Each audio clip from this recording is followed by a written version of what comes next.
If you're looking for a new way to support the podcast, check out Dubby.gg, an energy supplement company trying to make a difference. There you can use code SIDEMISSION for 10% off your order. Thank you to Dubby for sponsoring this episode, and we hope you enjoy.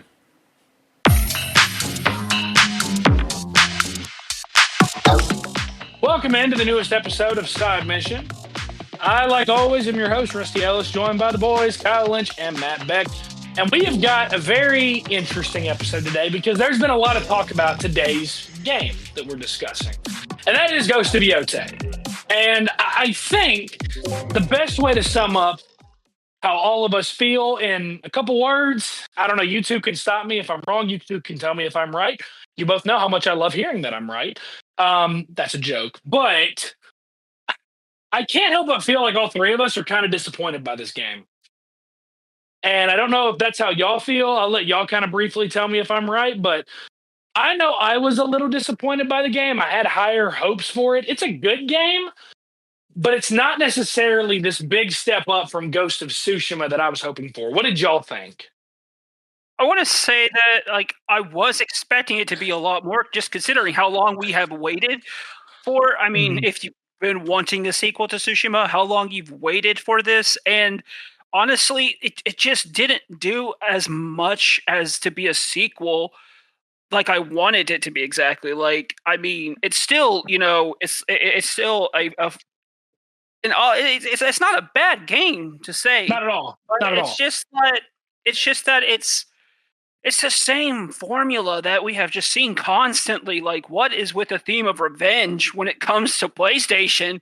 Like, this is just like their bread and butter at this point. Like, I mean, it's to be expected, though, because just with, like, Sucker Punch, I don't know, man. Like, I just didn't expect to wait for so long for just this game that didn't really do anything new. Like, it didn't really think outside of the box like I expected.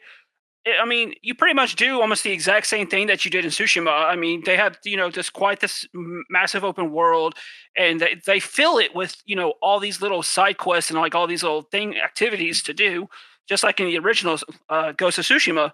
Like, you have to save the foxes, and this one you rescue wolves. You do some drawings, painting. You collect, stuff for Hot Springs. That was back from the original.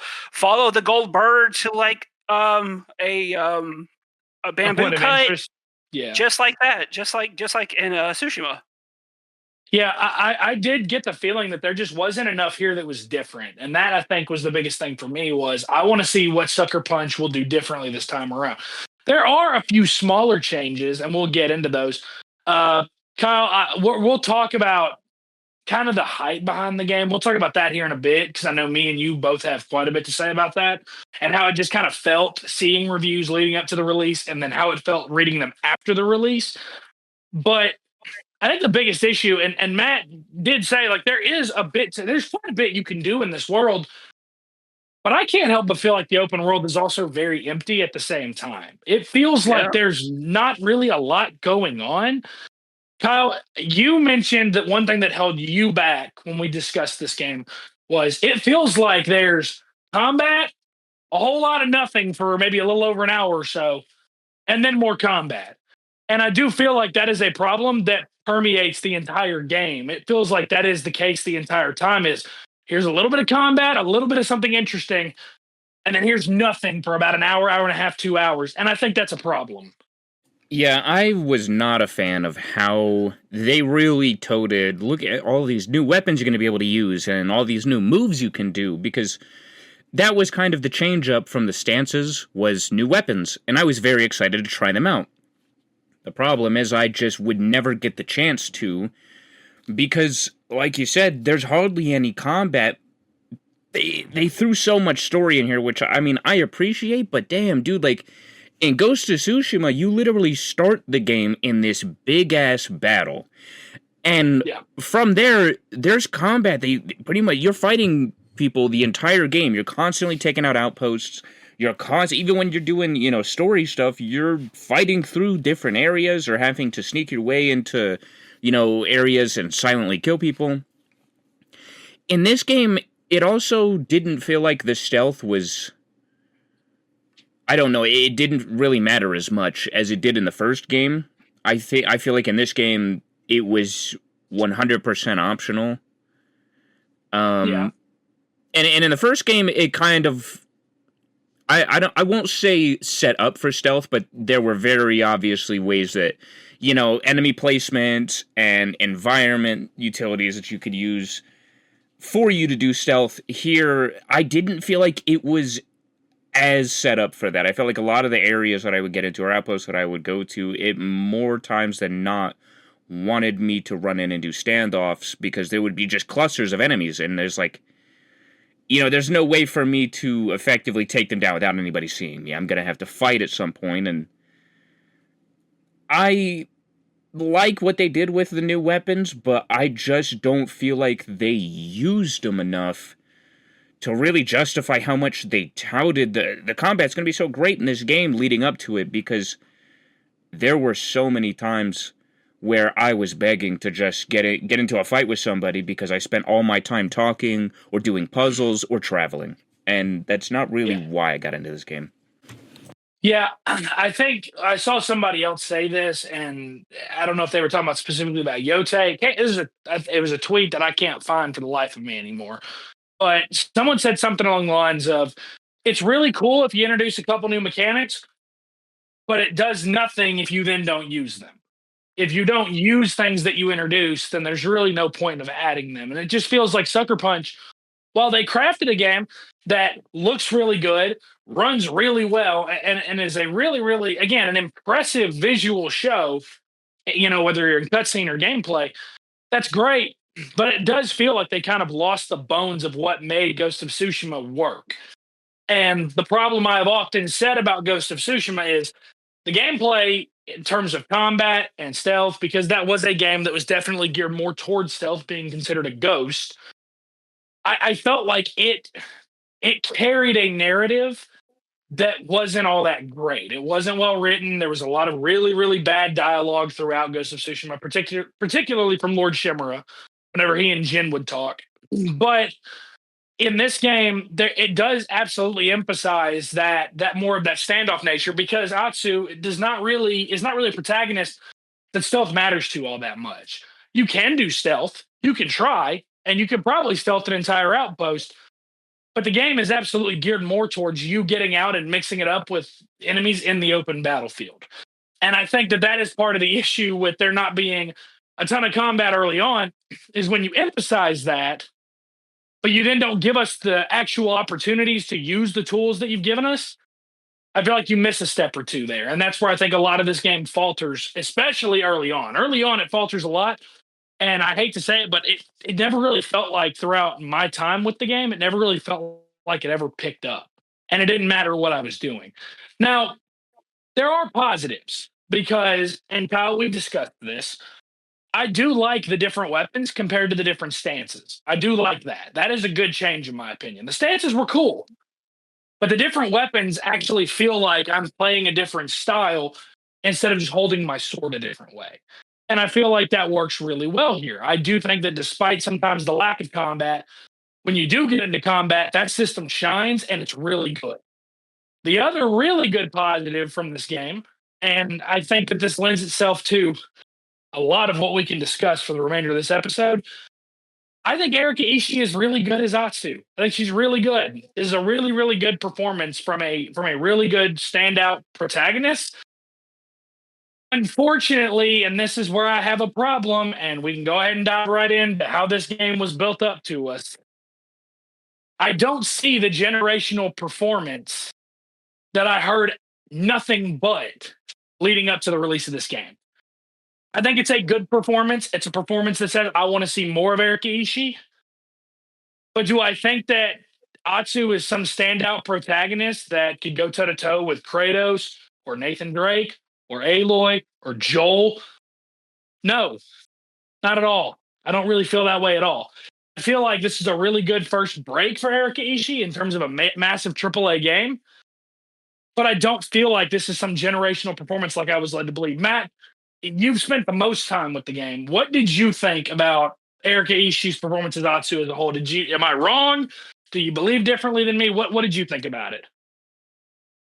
I mean, just based off of the story, the dialogue that she was given. I mean, Atsu is just a vengeful protagonist who is seeking out the Yotei Six after the murder of her family.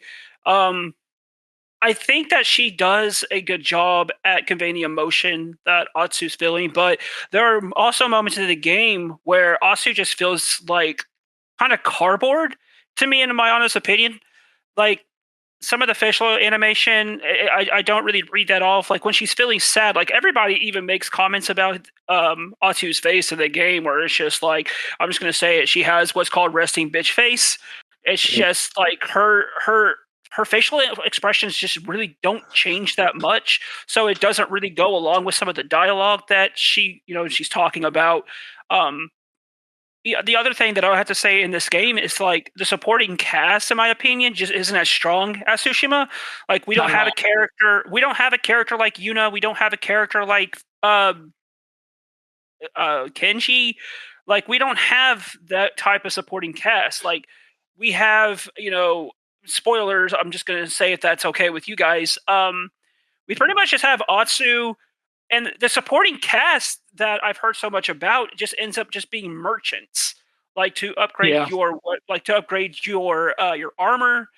There's this wandering merchant. He's like a younger boy. He just gives you like the same dialogue. He just randomly pops up when you take over an enemy camp. We have another character who gets a little bit of a side story, but not much of one. She sells you like the bows and things like that. And then we have Atsu discovers at some point in the game that her brother's still alive and that we see Jubei. And they've been apart for so long, they didn't get to experience that and have that brother and sister bond as they grew older together because of what happened to them when they were younger. There was another character, and this is the kind of the forced love interest here, in my opinion. It's Can not I so guess? like in your face Can I, about. You can guess if you want to. Yeah. it's Oyuki, isn't it? It is absolutely Oyuki. Yep, yep. And I thought Yeah. her story was pretty cool, considering the fact that she was the kitsune. But Atsu's entire thing is her whole story here is to seek vengeance on the Yotei Six, and like I do like how they handled her with the kitsune and Oyuki, and like they do some backpedaling on her role of being there and working for Saito. And I think that they did a really good job there. And the other thing is, I don't think Saito is a good big villain, not compared to Kotukan, or that's how you say it. Kodokan or Kotenkan, yeah. Kodokan. Yeah, I thought Kodokan was a better villain personally compared to Saito. I said Kodokan on accident. Kyle probably almost threw his keyboard there. That's that's a Mortal Kombat character. So forgive me. Kotenkan. Kotenkan. Unfortunately I do tend to agree. I found myself more. I found myself more interested in the other members of the Yotei Six. I found myself more interested in the Omi, or I wanted to learn more about the Kitsune, the snake. I thought they were more interesting because they didn't just feel like carbon copies of characters we'd already seen. I said this to Kyle when I first started playing the game. The first flashback where you meet Saito when Atsu and Jubei are kids, he reminded me a lot of Ryozu from Ghost of Tsushima, the Straw Hat Ronin. He reminded me a lot of him. And I hate to say it, but the facial models, I went back and looked, the facial models are pretty similar. And I think that's a problem.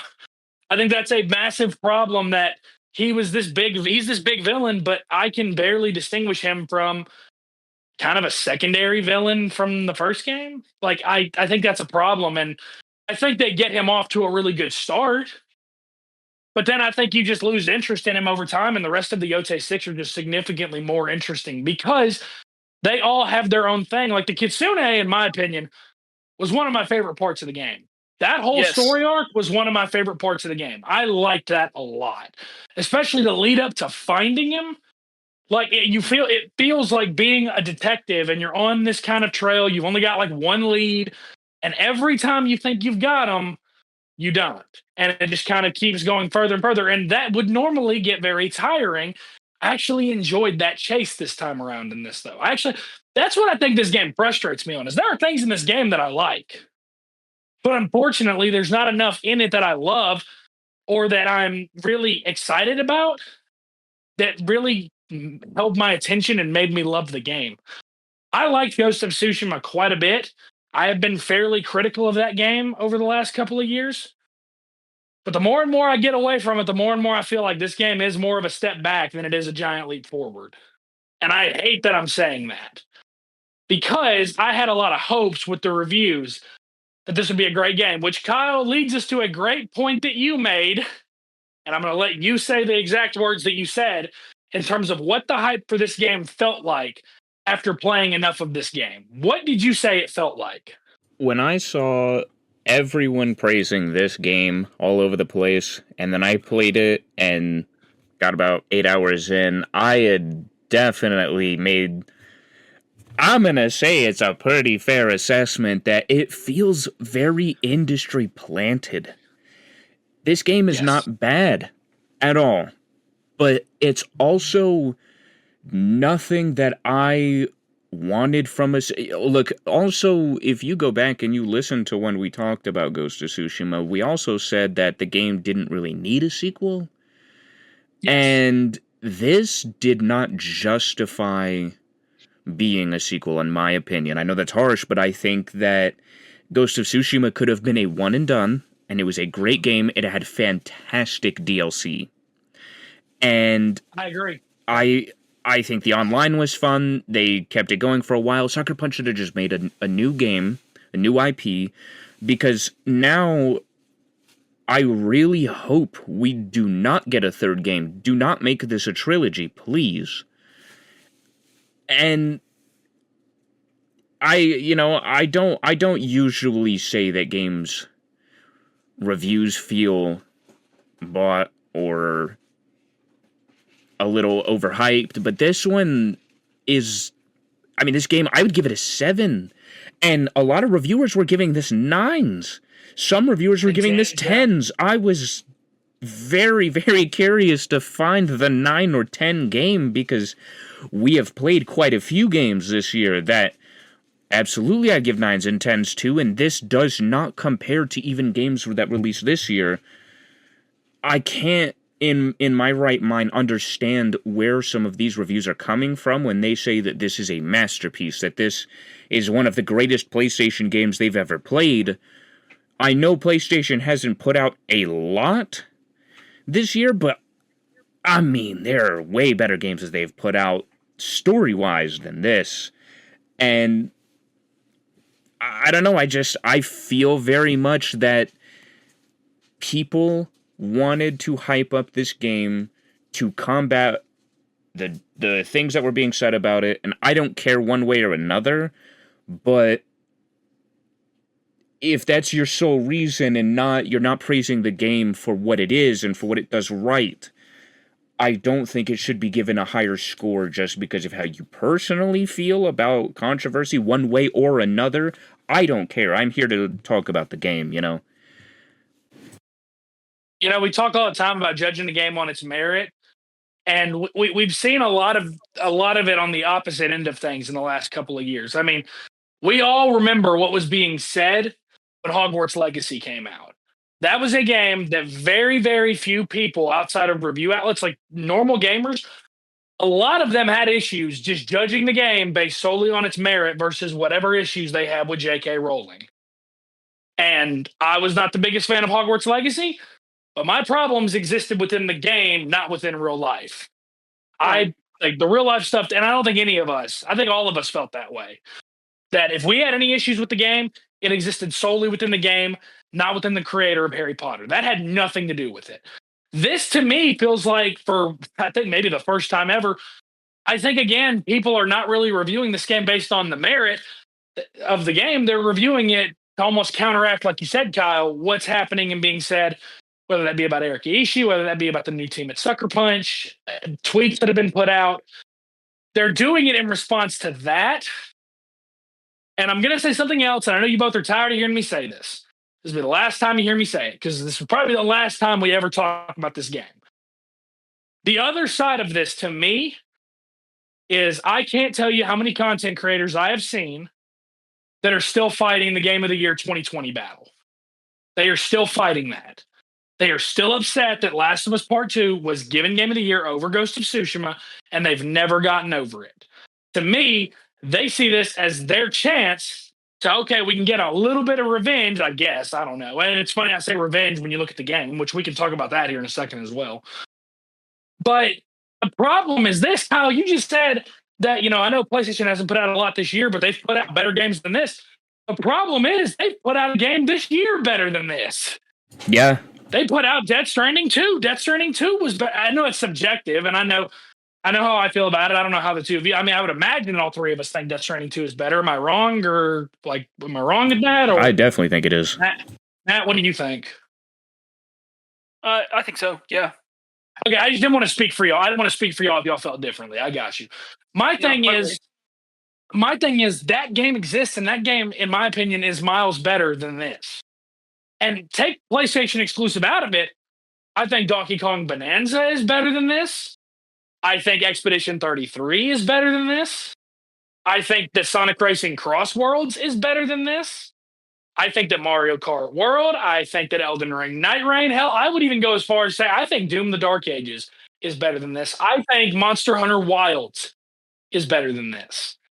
And I think that's the problem is I'm sick of the glaze. I'm sick of the fact that people feel the need to put a personal agenda out there instead of just being honest about what a game is. Ghost of Yotei is a good game. I'd probably sit between a 7 or an 8. And I think that's pretty fair. I think that's a pretty fair statement to make. But is it this 10 out of 10 masterpiece? No. And the last issue that we need to talk about, because this is a PlayStation issue now. When are they going to get tired of the revenge storylines? I know that IGN writer a couple weeks back got flamed on Twitter for saying that he was getting that they were getting kind of tired. I couldn't remember if there was a man or a woman, but they said they were getting tired of this constant revenge narrative in PlayStation games. And when you start to think about it, the topic of revenge exists in just about every single major PS5 release, save for Ratchet and Clank Rift Apart and maybe Returnal. Save for those two, it's a part of damn near every other PS5. The God of War games have a lot of revenge involved. Death Stranding 2, you can make the argument that Higgs is out for revenge constantly against Sam. And then, ho-hum, you have a game from 5 years ago, The Last was Part 2. You might have heard of it. The entire game was about revenge. I don't know about you, Matt, because I know we all love story games, and we all love really good story games. We love engaging story games. I think a lot of people owe that IGN writer an apology. I think that is a fair point to make, that at this point, it is a tired narrative, and Sony needs to find something else to talk about in their games. Yeah, the thing is, people who were ragging on that IGN journalist, they need to take a step back and realize there is a reason why he made that article in the first place. Take a look exactly all the games that you just listed and then some. Revenge is always just and it's not just with Sony either. It's with a lot of other games. Ubisoft, they're big on it as well. It's the main primary, path forward for a lot of these characters in these games. And it's just really exhausting, because the thing is, and this is what I love about gaming and what I love about this industry, is that there is no limit to the imagination when it comes to your, creating your story and everything that goes into it. You could do that without revenge. I saw some comments and they were like, well, Nintendo does it too. Mario's always going for revenge against Bowser. Mario's not going for revenge. Mario's just literally going to save Princess Peach or save whoever. That's what he's doing. He's going to save them. What's he supposed to do? Let Bowser eat her? Exactly. Yeah, Atsu in this game, she's not going to save anybody. She's not trying to save Ezo. She's not trying to save anybody from Saito. She's just trying to kill the Yotei 6 and to get revenge. Ellie's not going around, trying to do this to save people. She's going out for revenge against Abby. Kratos is going out against revenge against Odin. Think about the first God of War games. 3 full games of revenge. All of it was revenge. All of it was revenge for what the gods did to Kratos' family. But think about also how much revenge there is in. What about the Spider-Man games? Yeah, those are filled with it. Yeah.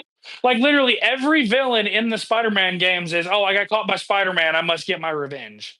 That's most of the depth. I love Marvel. I love comic books like that. I love comic book stuff like that. But at some point, you see a trend, and I think it's time for that trend to end, and it's time for them to find something new. I don't know what it is. I mean, there could be a whole separate conversation regarding Mario about how, it always comes down to him saving somebody. Okay, cool. But at the end of the day, how many Mario games do we get a year? How many PlayStation exclusives do we get a year? And how many of them have revenge somewhere in the story? That's the problem. We haven't gotten a new Mario game, and I'm not counting Mario Kart World, obviously, but like, you want Mario? When was the last new one we got? Mario Bros. Wonder? Yeah, are we going to say that felt stale? It didn't. It might have been the same of like going and saving whoever. It might have still been that same trope, but it didn't feel the exact same. All of these stories, at some point, when you have nothing but revenge to talk about, it does feel like they're all just kind of the same.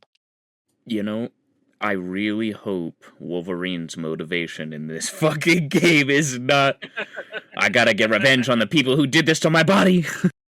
Buddy, that is, I hate to say it, that is like, Wolverine is like revenge hero number 1. Oh, no. But the difference is, and I will say this as well, I think the reason why it hasn't been a problem up till now, I think, because I said all those games, I didn't even mention the first Ghost game. Ghost of Tsushima Revenge is a huge part of that game. It's a massive part of that game. Like the Mongols invade Tsushima and Jin wants to get revenge and drive them out. And that's the story in a nutshell. Like, I hate to say it, but that, if you ask me to sum the story up in a few sentences, there you go. And I think that's the problem with other games. What are y'all playing? If you have the option of God of War 2018 or God of War Ragnarok or this, what are you playing? You're playing God of War. If you have the option of playing the Spider-Man games or playing this, you're playing the Spider-Man games. If you have the option to play Last of Us Part 2, Matt and I are probably picking Last of Us Part 2. Kyle, I really don't know. You might pick it, but that's the problem. You know what the issue is, and the reality, and this is where I know this is supposed to be a review about Yotei, but I do think it's a grander conversation as a whole that needs to happen. All of those games are flat out just better. They're just better games, and they have much more engaging systems, much more engaging narratives, and much more engaging characters. Atsu, for as well voice acted as I think she is, and again, I want to reiterate, I think Erika Ishii does a really good job, and I really want to see her in something else now, because I think that given better material to work with, I think that she could be really damn good. The problem is she does half the time come across as stale, and the other half of the time she comes across as angry. There's no in between. There's no real nuance, at least none that I could really see. I just felt like it was very, very good, but it wasn't generational. And I don't know. I think that's the biggest issue here. I don't know how PlayStation goes about fixing it or how Sony goes about fixing it, but I don't know. I feel like this year needs to be a wake-up call for them. Because the reality is they put out one great game, one terrible game, and one game somewhere in the middle. That means that as a whole, the year was fairly average. Hate to say it, but that means the year was fairly average. And if a game the caliber of Death Stranding 2 could not elevate your year, that says a lot about how you wasted that game. You wasted that game in a year where you could have had a much bigger year. So, I don't know. Do y'all have anything else to add before we call it an episode? No, that's it. I was kind of shocked there. I was expecting Matt to at least have something to be like, well, actually, I'm just kidding. We do have to mention that Kyle is officially the last side mission member into the 30 club today. So now, boys, officially we are all unattractive to women because we still game in our 30s, I guess. So. Hell yeah. Yeah, I guess that we're all just screwed now, but it is what it is. That's going to do it for this episode of Side Mission. You can follow us on Twitter at Side Mission Pod. You can check us out on Facebook as well at Side Mission Podcast. For the boys, for Kyle, for Matt, I'm Rusty. Thanks for listening.